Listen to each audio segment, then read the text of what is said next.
Baik, kita sekarang Mbak Widya, kita sekarang tadi sudah ke Jakarta, dari Kalimantan Barat ke Mataram ke Jakarta, sekarang kita Sekarang kita ke ke Jogja. Jawa Tengah, Yogyakarta. Ke Jogja, Ke betul. Jogja, ya.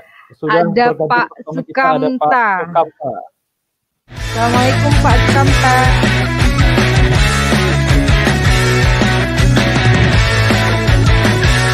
Waalaikumsalam warahmatullahi wabarakatuh.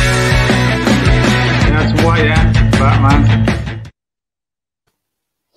Pak Kamta. Wajahnya cerah sekali nih Pak Kamta. Cerah sekali nih. Hari kemerdekaan harus cerah. Iya Pak Kamta.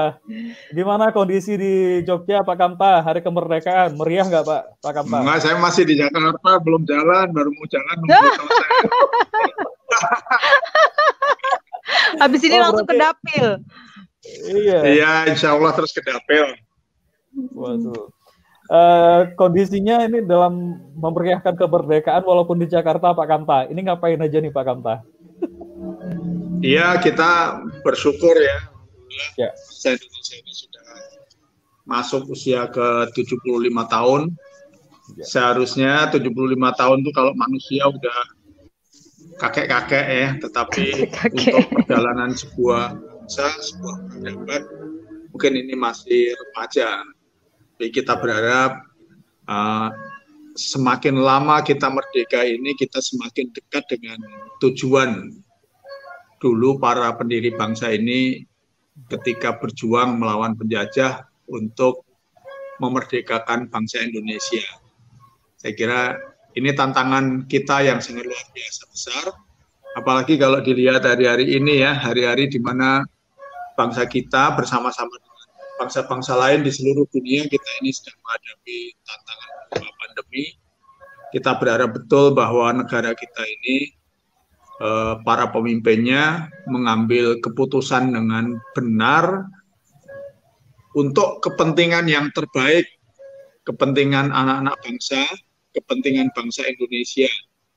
Ya, dan kita berharap betul bahwa kebijakan dan policy yang dibuat oleh para pemimpin itu on the spot betul-betul bisa menyelesaikan persoalan.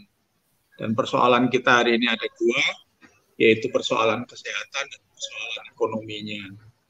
Nah, kita berharap betul nih pemerintah tidak keliru, walaupun langkah-langkah yang kemarin diambil itu sudah justru maunya mengurangi tetap tidak mau PSBB, tidak mau melakukan lockdown dengan pertimbangan ekonomi supaya bisa jalan dengan baik, tapi justru yang terjadi adalah kebalikannya. Ketika masalah utamanya, masalah kesehatan yang diselesaikan, ekonomi terpuruk, dan kita sekarang ini di kuartal kedua sudah minus 5,3%. Dan yang lebih memprihatinkan adalah dulu salah satu alasan kenapa tidak mau lockdown, kenapa yang dipilih adalah PSBB dengan pembatasan yang longgar, itu salah satunya alasan karena tidak punya dana yang cukup untuk memenuhi tuntutan undang-undang karantina bahwa orang-orang yang di lockdown, di wilayah yang di lockdown, itu harus diberikan santunan oleh negara. Nah, hari ini justru sekarang pemerintah seperti desperate ya, kayak putus asa gitu.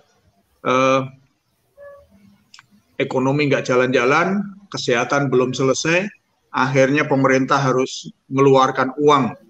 Semua pekerja yang penghasilannya kurang 5 juta dijanjikan dapat santunan. Nah, ini menurut saya terlalu terlambat, ya, kebijakan yang terlambat. Ya, mestinya itu dilakukan di awal-awal dulu. Nah, ini bukan dalam rangka ngungkit-ngungkit nih, kita sedang memperingati kemerdekaan, kita mestinya happy-happy ya. Tapi kita berharap ini kesalahan kebijakan seperti ini harus segera dikoreksi dan pemerintah belajar dengan sangat cepat untuk membuat kebijakan yang baik dan benar untuk rakyat, untuk masyarakat. Saya kira ini yang kita harapkan, dan saya yakin kalau kita sebagai bangsa ini dulu belajar melawan Belanda, penjajahan Jepang, tidak ada waktu itu yang punya pikiran optimisme bahwa kita pasti bisa mengalahkan Belanda. Tapi alhamdulillah akhirnya Belanda keluar dari negeri Indonesia, Jepang keluar dari Indonesia. Itu sebabnya dulu para pendiri bangsa ini, the founding fathers dan mothers, itu mengatakan kemerdekaan itu atas berkat rahmat Allah SWT. Pemberian Allah SWT. Kalau bukan karena rahmat Allah, tidak akan bisa kita merdeka. Karena Belanda sangat kuat, Jepang sangat kuat, sementara kita tidak begitu kuat. Nah, saya yakin dengan semangat yang sama sebetulnya ini bisa kita lalui masa pandemi, masa krisis ekonomi. Mudah-mudahan kita tidak masuk resesi ya. Ini kalau kita semangatnya sama, kita ini mengharapkan rahmatnya Allah SWT, menyandarkan diri kepada Allah SWT sebagai bangsa, kemudian berusaha. Kalau kita sudah menyandarkan kepada Allah, kepada Tuhan Yang Maha Esa, ya kebijakannya harus sesuai dengan yang diarahkan, yang diamanahkan oleh Allah SWT. Jangan untuk kepentingan segelintir orang, jangan untuk kepentingan segelintir kepentingan, ya.